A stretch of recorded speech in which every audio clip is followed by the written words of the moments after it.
Hey everyone, welcome to the EA Zoom meeting, Jupiter in Sagittarius.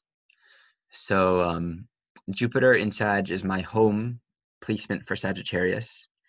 So this is a celebration for me. I'm going to start off by singing a song. And this song celebrates the quality and the feel of Jupiter in Sag, which really is about the journey. And on the journey, we don't have empirical proof. We don't have answers. We can't qualify or explain or rationally prove where we're going, how we're going to get there. There's a quality of trust, following our intuition, and enjoying the road. So I devote this song to Jupiter and Sag.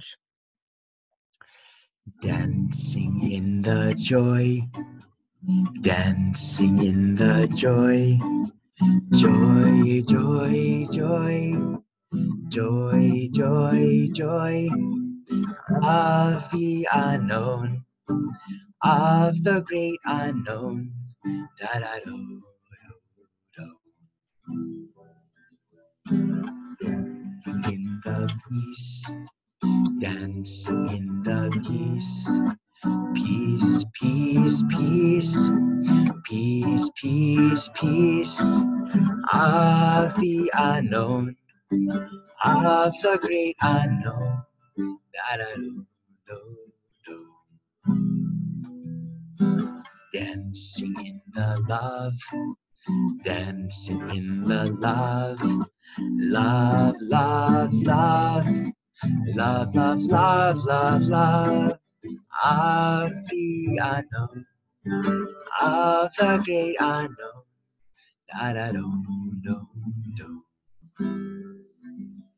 da da do do do, da da do do do. Now, Jupiter in Sag loves the experience of jamming and not really knowing where it's going. So this part of the song comes next. Dum dee dee dee dee dee dum dee dee day, dum dee dee dee dee dee dee dum dee dee day, dum dee dee dee dee dee dee dum dee dee day, dum dee dee dee dee dee dee dum dee dee day, dum dee dee dee dee dee dum dee dee day, dum dee dee dee dee dee day, dum dee dee dee dee dee dum dee dee day, dum dee dee dee dee dee dum dee dee day, dum dee dee dee dee dee dum dee dee day. Once more. Dum dee dee dee dee dee dee dum dee dee day. Dum dee dee dee dee dee dee dum dee dee day. Dum dee dee dee dee dee dee dum dee dee day. Dum dee dee dee dee dee dee dum dee dee day. Dum dee dee dee dee dee dum dee dee day. Dum dee dee dee dee dee day. Dum dee dee dee dee dee dum dee dee day. Dum dee dee dee dee dee dum dee dee day. Dum dee dee dee dee dee dum dee dee day. Dum dee dee dee dee dee dum dee dee day. Dum dee dee dee dee dee dum dee dee day.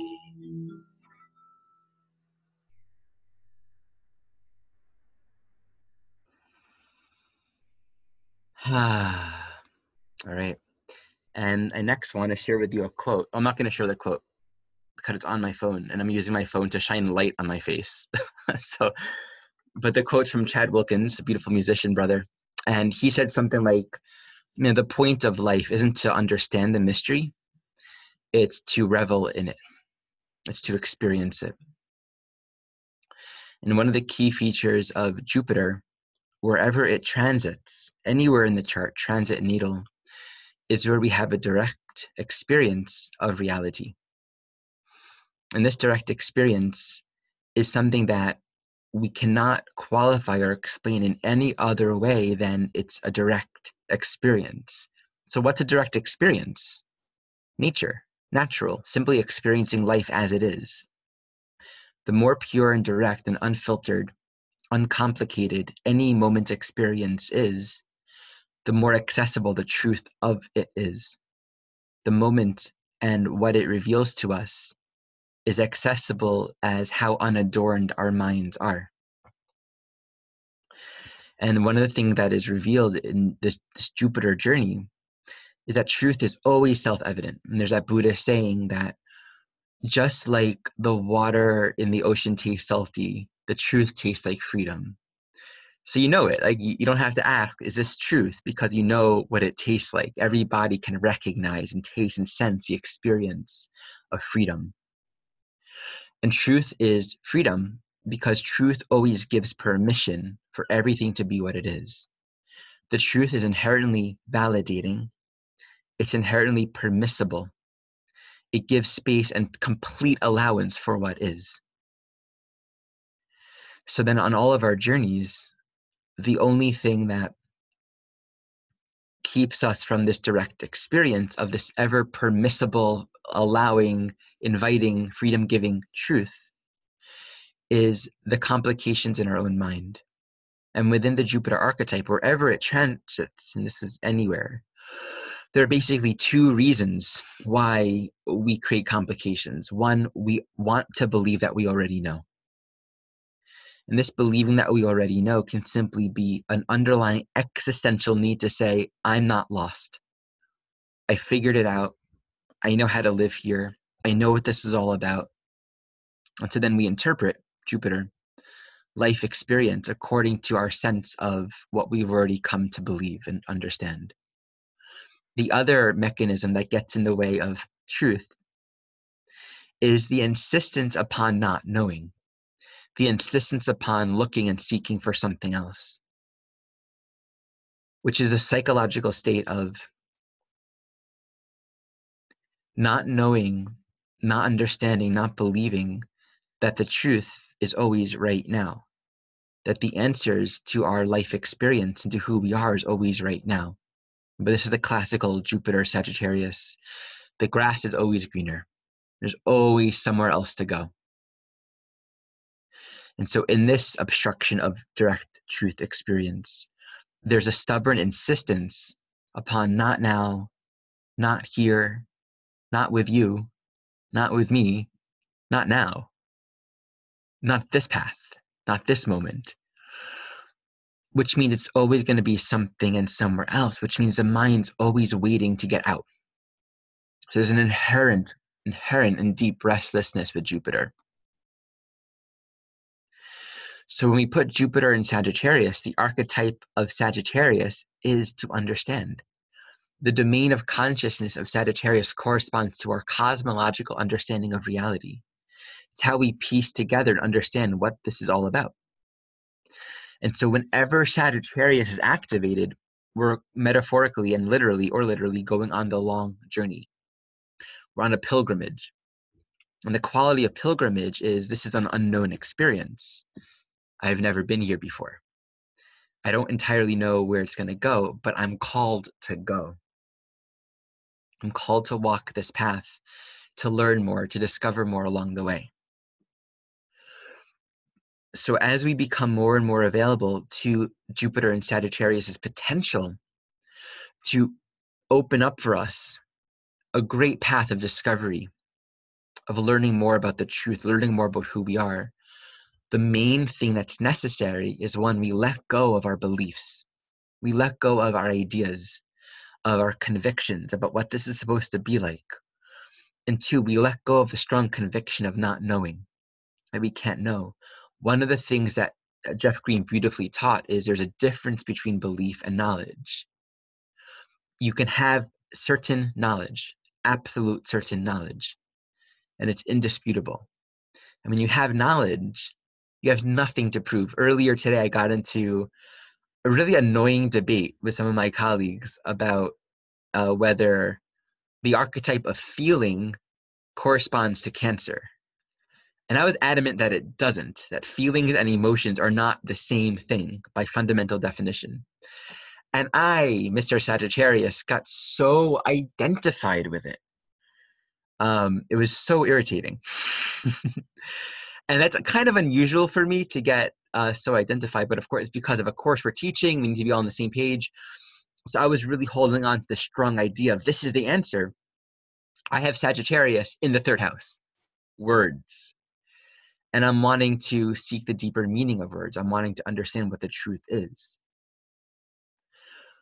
Wherever we have Jupiter in Sagittarius right now in our charts, as it enters Sagittarius, is where there's a potential to kind of get caught up in this idea of what we're supposed to know, what we know, and where we're going, which can create all kinds of arguments and debates. And it's great to kind of get caught in them a little bit, and then to realize, oh, I don't want to go there. It's not what I want this journey to be, because it's like this.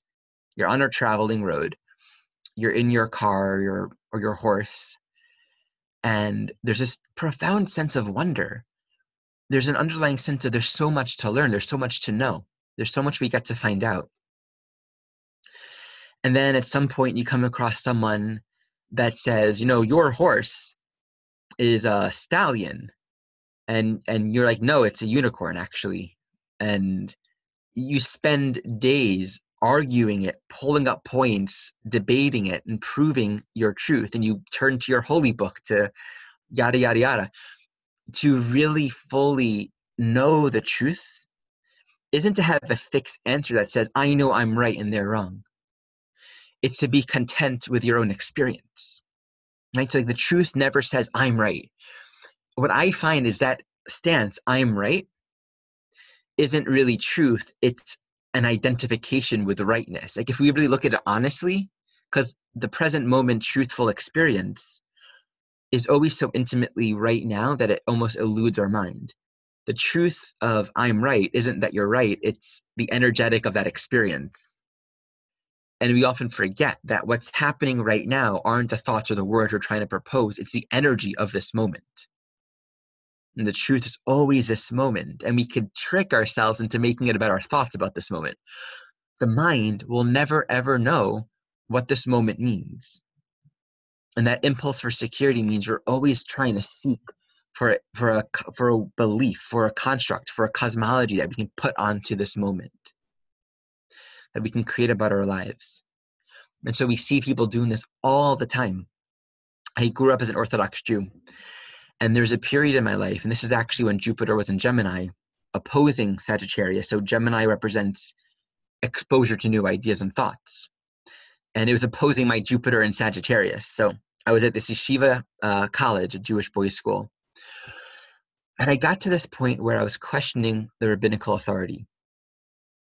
There's this one other young man who was also kind of not as devoted to the rabbinical authority as I was. He seemed kind of ambivalent. He didn't really care about fitting in. So we befriended each other. We resonated. We both kind of were outside of the box. I had this one conversation with him where I said, do you see yourself getting married, moving to Teaneck, which is a common Jewish town, and having children? And he said, yeah, of course I will. That's what you do. And immediately I was shaken to my core. I was traumatized to hear those words from him, someone that I felt was kind of liberated from needing to fit in. And in that moment, I became wholeheartedly devoted to find out what was true.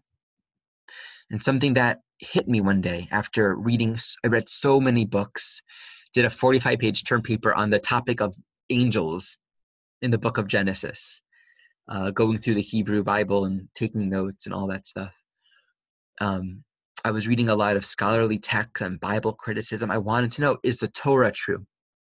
Is it absolute truth? And I kept on finding that there are these, wise pieces in it. There's something mystical and powerful and profound in it. But I couldn't convince myself of this notion of absolute truth and authority in it. So it was very confusing because there was something there, but it didn't feel true to be what everyone else thought about it. But it didn't feel true to reject it either. So I got to this point where I actually had a nervous breakdown. And actually, Pluto was on my Jupiter in Sagittarius at that time. So, Pluto was blowing up my constructs. And what happened was I realized there were no answers because there were no questions, just dance. And then I began going out dancing. This is a new Jupiter in Sagittarius kind of experience. Partying and having always this really cool experience. And there's always some kind of like stimulating adventure. That became almost like a gambling addiction for me, going out late at night, hoping that I would meet women. Never meeting women because I didn't know how to meet women, and dancing immensely and getting back on the subway 3 o'clock in the morning, deeply tired, waking up for class at 7 o'clock a.m. And this pattern continued. When I left that world, this Jupiter and Sag energy for me unfolded as, I need more experience. I need to find more experience. And so there's this restlessness that eventually became this profound insistence that I will not be tied down by any belief, any construct. I need the freedom to roam. And so there's importance in that with Jupiter and Sagittarius. But we know that Jupiter and Sag also corresponds to the archetype of assimilation and integration. So we can have so many experiences that we're not integrating it. It's like eating a lot of food, and it's like, yeah, I'm getting something, but it's not actually taking it in, so the body can't actually absorb it. So one of the deeper pieces of Sag that I want to move into now is, where in our lives can we orient ourselves to become receptive and available to find out what's true? To say that differently, where and how in our lives can we orient ourselves to become more simple, to strip away everything we thought about our lives and have the direct experience of reality? And it's up for us to find out what that is. It's up for us to listen to our intuition. And there's that question, how do we know which path to take? How do we know if we're listening to our intuition?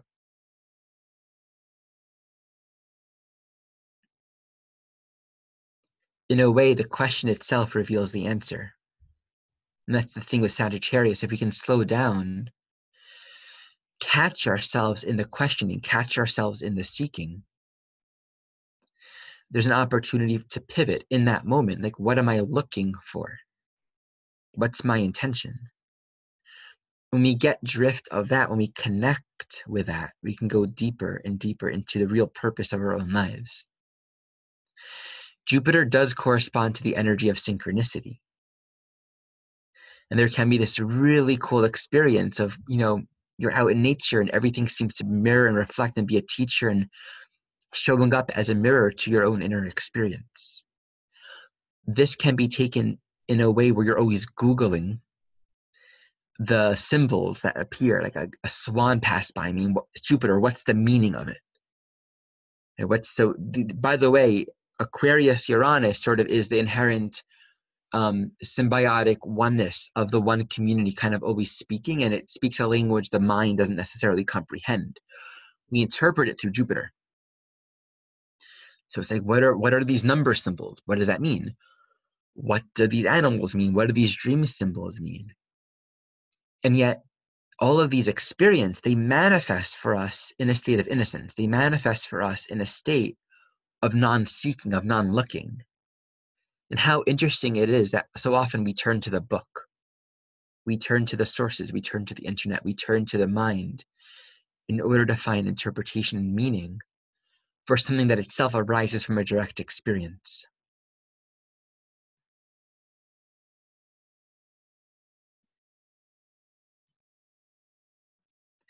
And to that pivot of really looking into, okay, what am I looking for? What am I wanting? What we can actually access is a deep inner truth. If we're moving around life without a connection to inner truth, to a personal sense of direction, like when you're on that pilgrimage, you may not know where it's going to take you, but there's a personal truth guiding the way.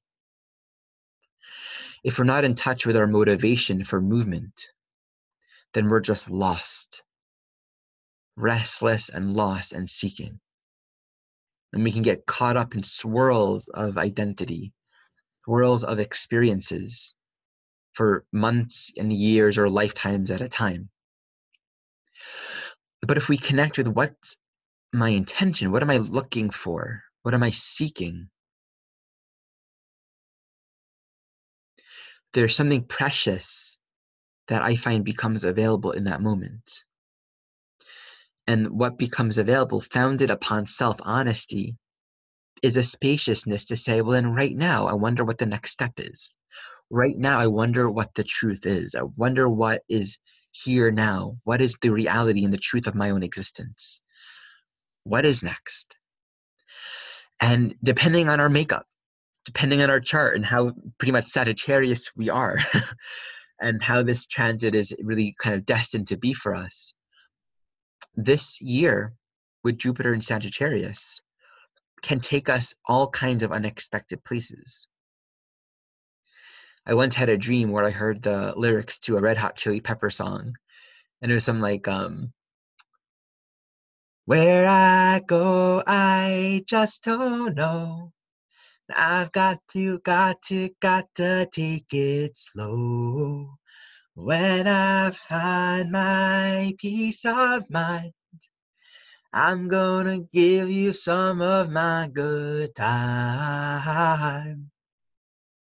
And then there's a verse, I might find myself down in Mexico. And then I heard that verse in my dreams. I'm like, all right, maybe I'll go to Mexico. And I did. I got invited to do a retreat in Mexico 2 months later. I was like, look at that, I'm in Mexico.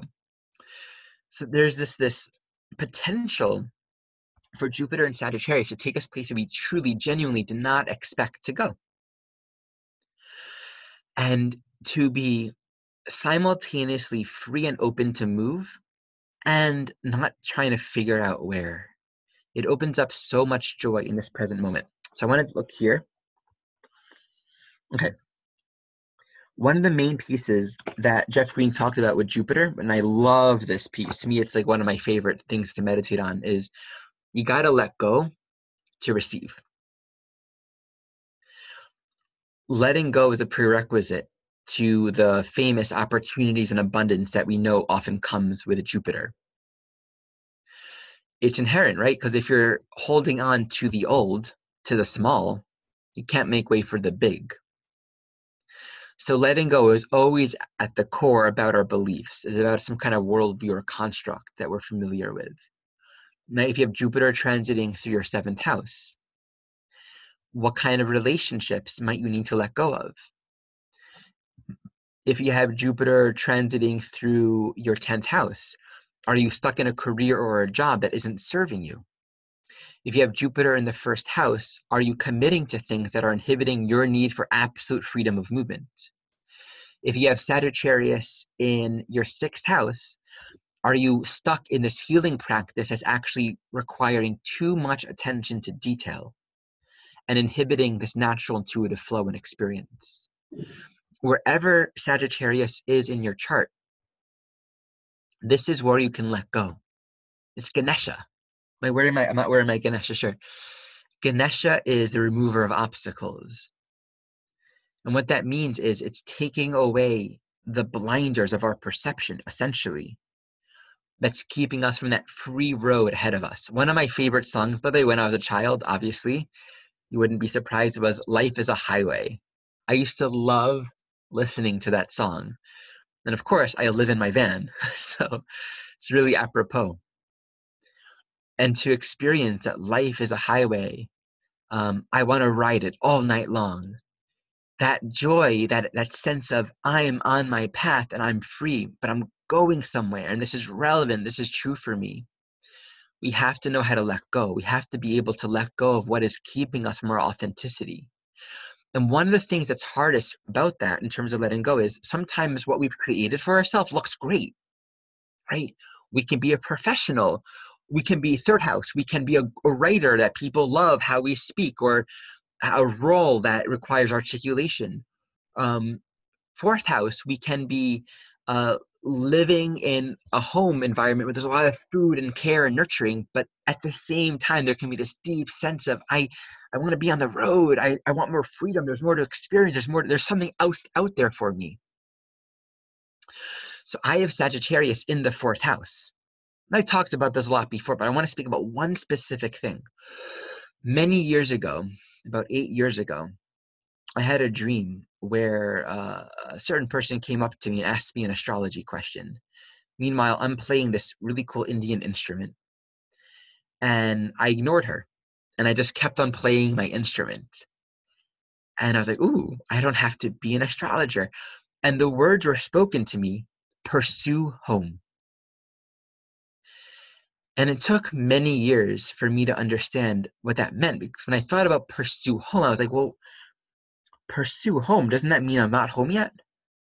Isn't that sort of like anti-axiomatic, if that's the right word, to a deeper spiritual truth that, be home, you are home. But I've come to realize that pursue home is so Sagittarius fourth house, because it honors that home is a journey. Pursue it. Don't stop.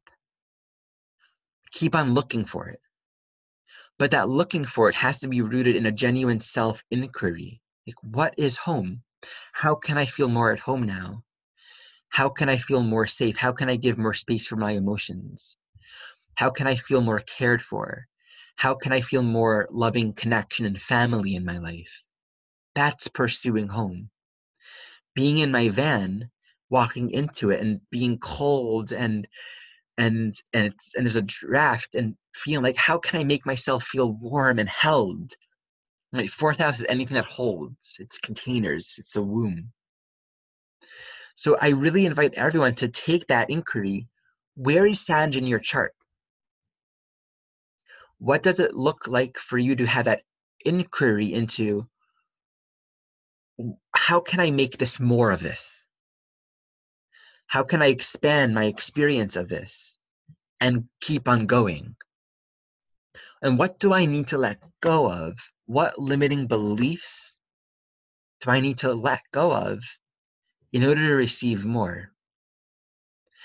And there's always something that happens when we let go. It's like fate. It's a principle of the universe. Simply, there's a quote, like, nature abhors a vacuum. Everything's filled. All spaces are accounted for, but if we're taking up all the space, nothing can come in. So when we let go, nature steps in and reveals more of what's true for us. The beautiful journey with Jupiter and Sagittarius is this ever unfolding feeling of, oh my God, this is so me. I have another friend with, natally, he has Venus in Sagittarius. So Venus corresponds to values, right? And our own embodiment. Something he learned with Venus in Sagittarius is, I'm going to eat naturally the way I want to. So he found his diet. He eats raw meat. And some days he won't eat at all. He'll just like, yeah, my body wants to get in the ocean. So, put Sag in the second house, for example. How do you sustain yourself? How do you survive? What is your connection to your basic core biological instincts? What does it look like to pursue more aliveness? In fact, here's a great phrase. Take wherever Sag is in your chart, use the word pursue, and then the word of that particular house. Something like that. And see what it feels like. But caveat, the trick is the pursuing can also become a restlessness and look like, where's home? Where's my next meal? Where's my next job? Where's my partner? That's not what pursuing is. You couldn't be further from that. So I have a couple of questions here. So let me see what's been asked. Okay. The point of life is not to understand the mystery. It is to revel in it, to experience it. Thank you, Linda, for quoting that. So there's one more piece that I want to speak about. And then I think I want to open it up to the group and take questions and see just what emerges here. Just I want to speak a little bit more about the need to understand.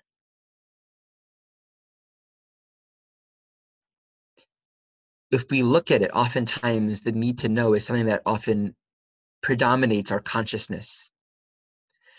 The need to know, the need to understand. Where am I going? Where is it taking me?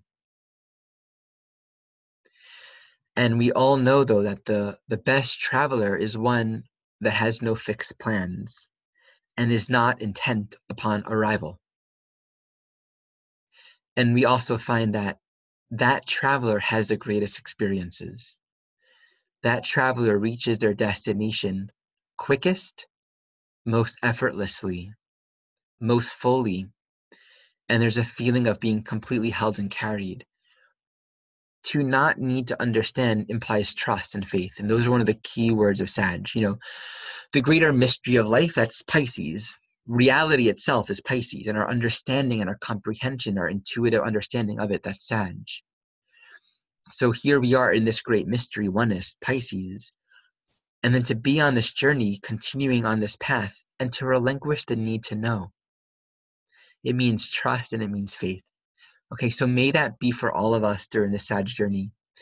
That feels good for now. So let me see if anyone has any questions. You want to share where the house is in your chart? And yeah, anyone want to share anything? If not, I'll sing a song and then I'll see what else comes up through me. Hi, Ari. It's Tashi. How are you? Hey, Tashi. As you were talking, and I love all the way you talk and sing and stuff. It's so sweet. I was thinking that Jupiter going into Sag is now its own final dispositor, and it's no longer ruled by Pluto in Scorpio, Pluto in Cap, because when it was in Scorpio. And I just had this whole feeling when you were talking about the lightweightedness of it. I thought, oh my God, the world's about to get nicer. It must be, because Jupiter's, do you think that that's part of it? I'm kind of a Gemini here. Yeah, I mean, I love the thought. I'm glad you asked that. And I'm going to share my screen so I can actually reveal kind of a little bit of what's going on here in the larger unfolding of the cosmos. So as I pull it up, we know Jupiter is entering Sag, and once it enters Sagittarius, it enters Capricorn. Let me share my screen. Okay, so here's a real-time clock. I'm going to animate it. So here's Jupiter right now in Scorpio. It's going to enter Sag on like the 6th or 7th of November. Keeps on going. And at around November of 2019, it enters Capricorn. Now, if next year is fun, 2020 will be heavy, right? So I'm not going to interpret it that way, but I'm just obviously pointing out a very significant movement. We did a lot of work with Jupiter and Scorpio, and it's ruled by Pluto in Capricorn, which has been really active. We had this 1 year window where Jupiter's in Sag. It'll square Neptune at some point, very mutable, but before it enters Capricorn and joins the south node, joins Saturn, joins Pluto, all on the south node of Saturn and Pluto. So what's actually happening, if we understand the larger cosmic theme of things, this is a time right now for us to follow our path. You can think of it as we're emerging from the underworld, especially because Venus actually stops the retrograde journey just around the time that Jupiter enters Sagittarius, interestingly enough. We're leaving the Scorpio underworld. We have access a lot of deeper psychological self-knowledge, worked with a lot of core collective shadow themes. The truth has come out about the abuse and deceit and lies, all those things. Jupiter isn't deceit, Jupiter is lying. And Jupiter enters Sag the day of elections in the US also, by the way. And so we had this year of Sag, and the theme is follow your path. Be free, connect with your intuition, connect with a sense of there is a purpose here, there's a destiny for me. And I need to connect with that personal sense of there's more. I'm not going to settle. There's more. And so what happens when we go through Sagittarius, we're traveling, we're having the experience, we're going for it. And we show up at the right place at the right time with the right attitude. And then it enters Capricorn. We begin to crystallize and apply and take responsibility to ground and clarify and integrate what we've come to understand and learn, because that is going to be a very serious time on the planet, clearly. So I read it very much as this is a time of becoming really honest with ourselves and, in a sense, preparing for what is to come. But to use this time wisely is to really let ourselves be free. Yeah, play, have fun with it, for sure. But a thing about Jupiter and Sag and Jupiter anywhere, we can go through a whole experience and be like, I didn't get any promotions. Nothing big happened. Nothing expansive happened in my life. And it's because we had the wrong attitude. And interestingly, Jupiter, it's a magnifying glass over wherever it touches. So if you have a negative attitude, if you have a pessimistic outlook, if you have a lack mentality, Jupiter will exaggerate it. The gift of that is we can then see the truth of it more clearly. But that can actually be really traumatic. Jupiter can be profoundly traumatic. There's a gift in it, right? Just like disease manifests actually when what was inside of us is beginning to come out. Like we break a fever when it's actually beginning to heal. Our body's now fighting it, but we actually start to feel sick then. So things blowing up in our lives, lies that we were making, or lies about aspects of our life, things that we were lying to ourselves about. I've often seen during Jupiter transits, people get diagnosis for diseases. People lose loved ones. People experience traumatic losses. So these are all ways in which we have the opportunity to see more of the truth, to see more of our own reality. And that could, in turn, be an unintended gift to really help us move forward. Also, recognize Jupiter squares Virgo and Pisces. Sagittarius squares Virgo and Pisces. Virgo is integrity, accuracy, right? It's precise. Pisces is oneness, it's surrendered. Jupiter right there in the middle tells us we can easily go on an adventure into the unknown and lose touch with the reality. We can lose touch with our body. We can lose touch with our friendships. We can lose touch with our relations. We can lose touch with the here and now details that deserve our attention. And so a crisis can unfold, right? Things can just fall apart to show us, hey, you're just in this very yang, expansive state of consciousness. It's not working for you. It's kind of like a gambler that has no limits. Do we have any other questions? Anyone else want to share anything? Good. Well, I'm going to sing another song then. Ari, I do have a question on as far as this expansive reality and going on a sense of adventure. That's great, but when there's a clear survival type issue going on because of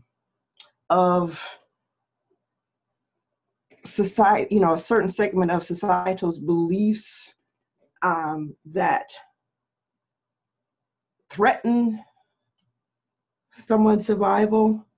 I'm kind of feeling like Jupiter's move into Sagittarius is going to increase that, because the dogma is really going to get blown out of proportion. So how can you, or what is your thoughts on for those people who are in that kind of a situation? Mm-hmm. Yeah, thank you for asking that, because you also hear a lot of the power of positive thinking and all those these are very Jupiter constructs of have better beliefs, think positively, etc. That can also become very almost useless or unnecessary or impractical to people that are in life situations that are very repressed or limiting or confined, or they're weighed down by external authority or situations. And there are many people in their socioeconomic reality where they're simply in that.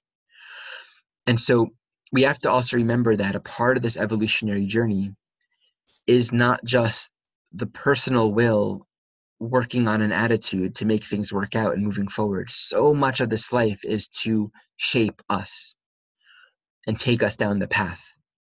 And so a Jupiter transit can sort of be a karmic gift for someone, where maybe oppressive situations become so strong that it catalyzes a new thought. It catalyzes an individual to want to have something else, right? That desire for more that can be birthed with Jupiter and Sagittarius. I want something more, right? Or like coming home every day to like the same boring reality, and you work, you put food on the table, it sucks, there's no intimacy. It's like, I want something, there must be something more, right? Things can get so depressing or repressive or hard that it sort of unintentionally gives birth to that seeking energy. And that's one example. And then we could have simply an example, like I mentioned before, where a hidden grace occurs and there's crisis. The existing reality of heaviness gets blown up. And that is to then potentially catalyze some kind, the Ganesha remover of obstacles can also be a literal, here is something in your life, maybe you liked it, maybe you're comfortable with it, but it's very much limiting you. It's gone now. There's a story of the Israelites, actually, in the Bible. We read about this on Passover. When they left Egypt, it's taught that when they were in Egypt, I mean, they were slaves, but their slavery was also very luxurious. They had their own homes, they had their own food. They were integrated servants, but they weren't like chained up on their necks. When they were released from Egypt and they're in the wide open desert, traveling to this so-called land of Israel, milk and honey, and promise that they'll have their own land, that generation that left Egypt in the Bible, they complained like all the time. They're like, Moshe is Moses. We don't like this. We had meat, we had food. Now we're eating this manna from heaven. We're in the desert. We're getting attacked. All these things. We're not comfortable. This is not how we wanted it to be. And interestingly, the Hebrew word for Egypt is Mitzrayim, which means mitzar, from the narrow places. And they went from Mitzrayim to the wide open wilderness. And so oftentimes our situations of comfort and ease are also narrow places that are enslaving us. It might look really comfortable, we like it, but it's actually keeping us stuck. It might be our personal Egypt. It might be our personal Mitzrayim. And so we have to leave that. And then that Jupiter and Sag journey will be, okay, now the whole wide world is open for you. You're in the desert. There's no context other than your intuition. And one of the principles of Jupiter as well is the guru, the teacher. We all have teachers in our life. The guru fundamentally is an aspect inside of us. It's that divinity, that inner guide that is eternally clear. It's our own soul intelligence. And then we manifest relations with different teachers in different ways throughout our journey. And we learn from them, right? So they had Moses guiding them through the desert. And Moses had a direct connection to God, they say. They called it aspaclaria meira, like a translucent looking glass. And they had all these gifts being given to them, direct connection. They had their prophet, they had their Rebbe, their teacher, their guru, but they weren't satisfied. To use that for us in our own lives, every stage of our life, we're going to have our teachers. Every stage of our life, there are going to be the guides, the teachers, and it can be the medicines, it can be the people, it can be the spirit guides. Teachers show up in all kinds of ways. To know how to use them, to know how to become available to listen to them, to become humble, to receive their greater insight, which also means knowing how to work with the teachers and the medicines in our own life so we can access and learn how to connect with our inner teacher. And that's one more thing. So hopefully I answer your question. I'm just straying now. I'm wandering like a Sag. This is another piece. Within Sagittarius, we are also the teacher. Yogi Bhajan said in the Yogi Teabag, maybe not with this accent, but I'm going to try, to learn something, learn it or read it. To master something, teach it. That's my British accent, actually, trying to be Indian. We master something by teaching it, because being in the vibration of teaching, so long as we're being authentic with ourselves, we're really looking inside for it. By putting ourselves in that position to look inside, we are the ones that get to taste the truth. Right? So the words come out of our mouth or our actions, but we're the one generating truth. We're the one giving the gift to ourselves of experiencing and remembering the truth in that moment. So I also invite that for all of us. Where in this Sagittarius transit can we connect more with our inner teacher to bring out our own wisdom, our own intuition, and share that with others? From Shelley, I have Chiron conjunct my Jupiter in the 12th house. How would you interpret that in Aries? Are you open to me looking at your chart for the remainder of our time? And I would love to look at that, and then I can maybe look at Jupiter transiting through Sag in your chart. Give me a yes or no, and if it's a yes, just give me your birth data, and I'll pull it up here. But type it in. Don't tell me, just to protect your privacy. I've got her chart if you'd like me to bring it up. Okay, let's do that. Yeah. Okay, just give me a minute. Okay. So by the way, I'm in my recording studio right now. So I'm in the middle of recording some songs on the piano and on guitar.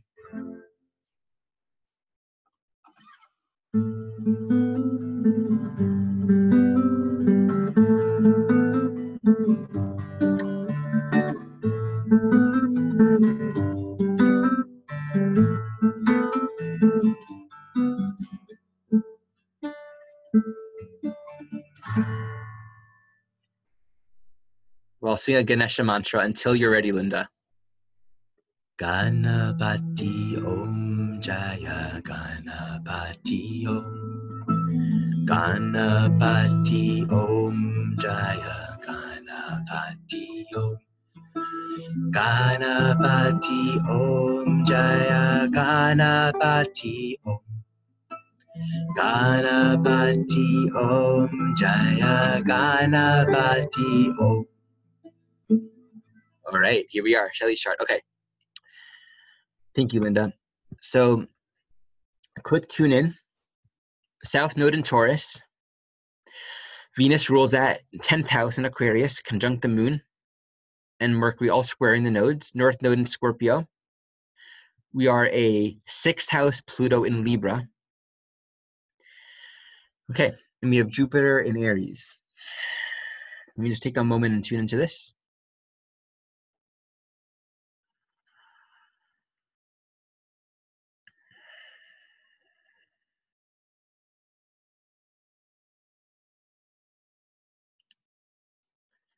What comes to me for you, Shelley, is with this Venus Aquarius stuff in the 10th house squaring the nodes, and Venus ruling your South Node,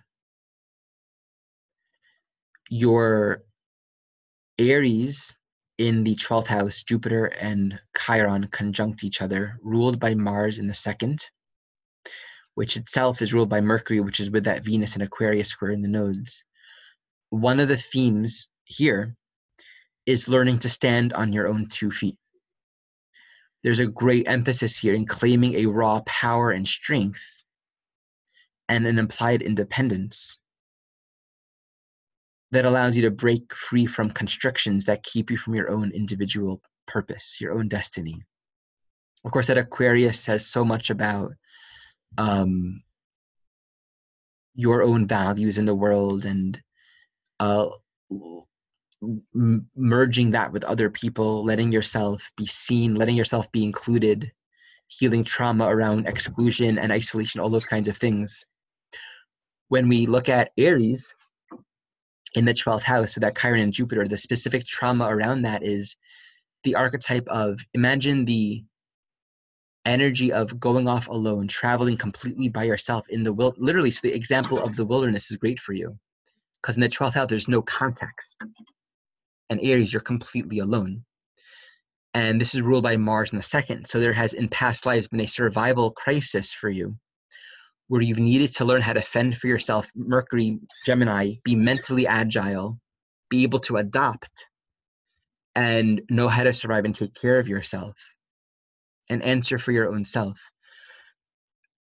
For you to be accessing your raw power, trusting your own intuition, claiming your own individual sense of direction also means connecting with this vulnerable part of yourself that feels lost and doesn't feel strong enough or capable enough to do it. That's a general, super, in this moment, intuitive reflection on this chart for you. You have Jupiter entering your 7th house and your 8th house soon. And it's going to be squaring your Pisces sun. Well, I don't want to overspeak, but just noting that you have Jupiter ruling your 8th house. So this brings in the theme of the relationships and the people in your life,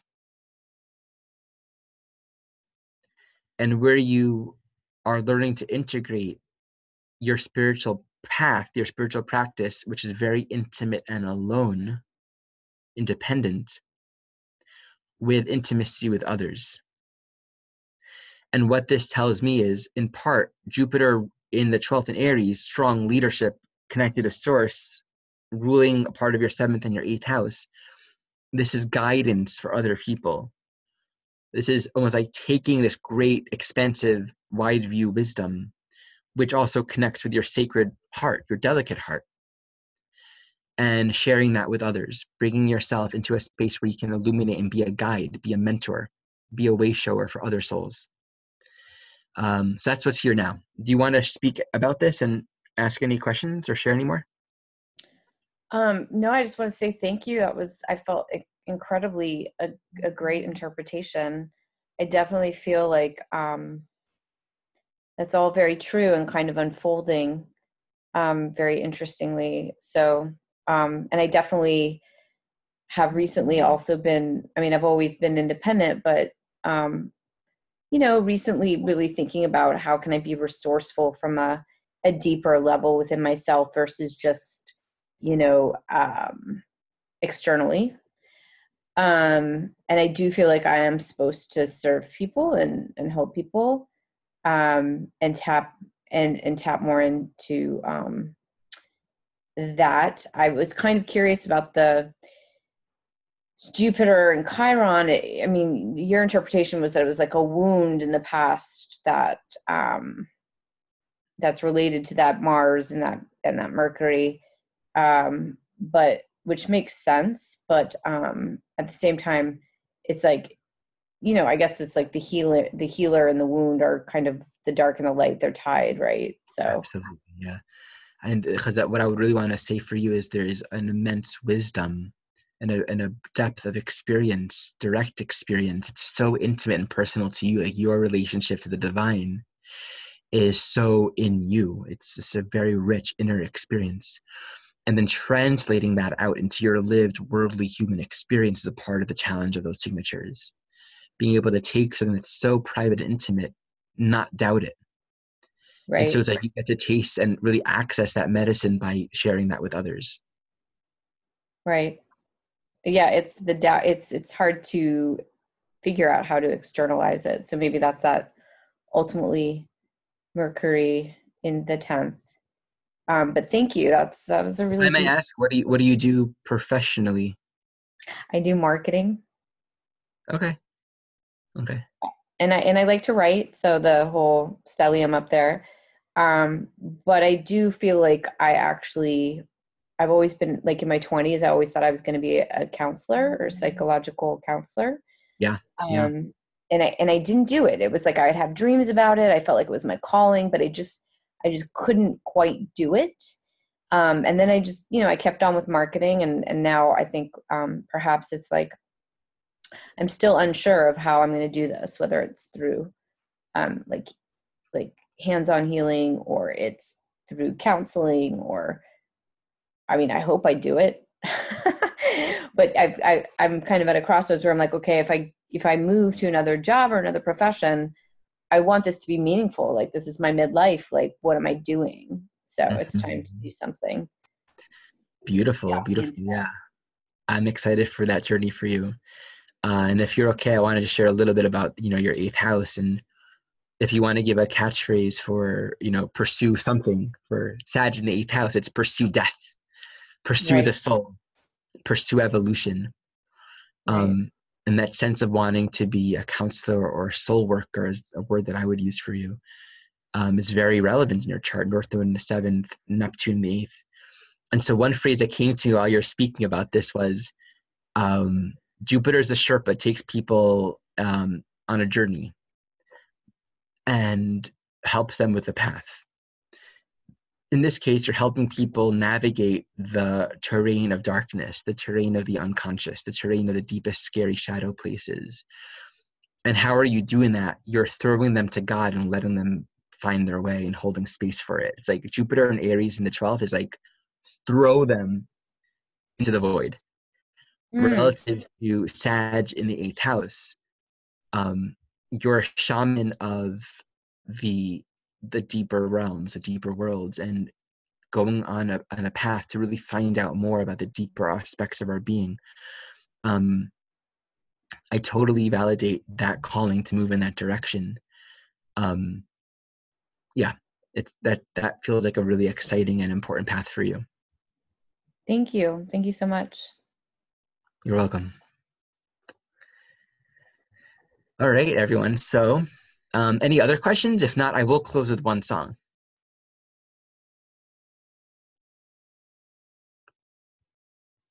Okay, here we go, everyone.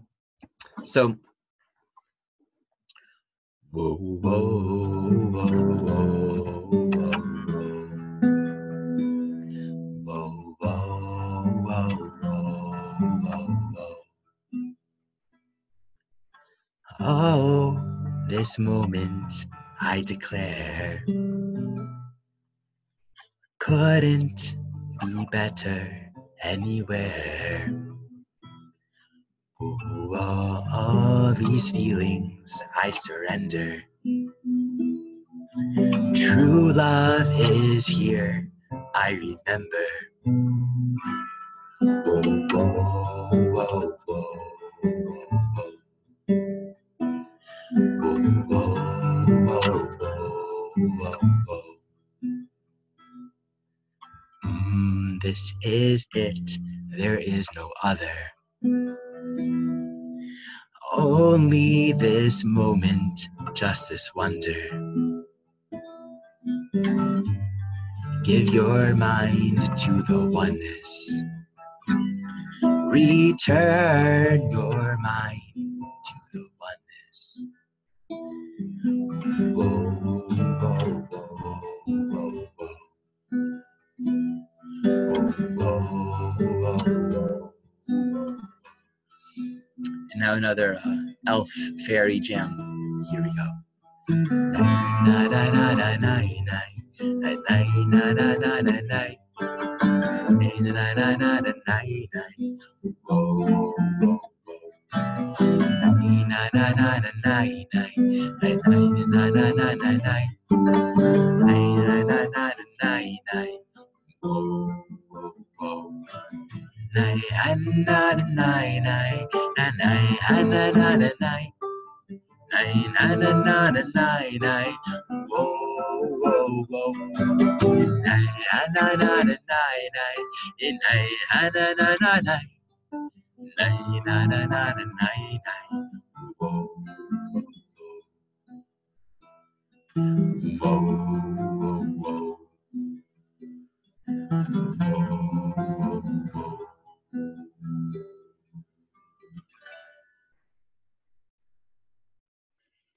Beautiful, Ari Moshe. Do you have any final comments on your meeting today?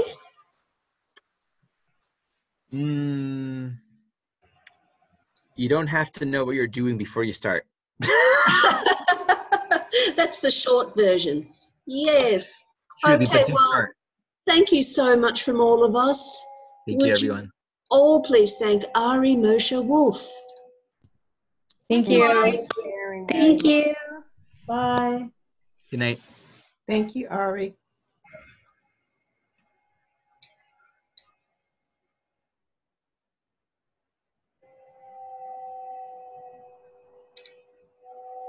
Thank you.